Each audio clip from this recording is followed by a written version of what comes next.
Empathy, kindness, and giving back. These are values we nurture early at Vivero. As part of their Entrepreneurship and Civic Management initiative, our K1 and K2 children set up Vivero de Café, raising funds to create hygiene kits for the residents of an old-age home. With the help of our teachers, they packed each kit with care and excitement. The next day, they boarded the van, filled with joy to meet the residents. We asked them how they were feeling about making this trip. I'm so excited. Excited and good. I'm also feeling proud of my son. With the support of our teachers and parent volunteers, the children spent time at Cheshire Homes, sharing their kits, smiles, and hearts.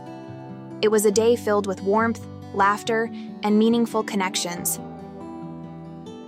A beautiful reminder that we all can make a difference.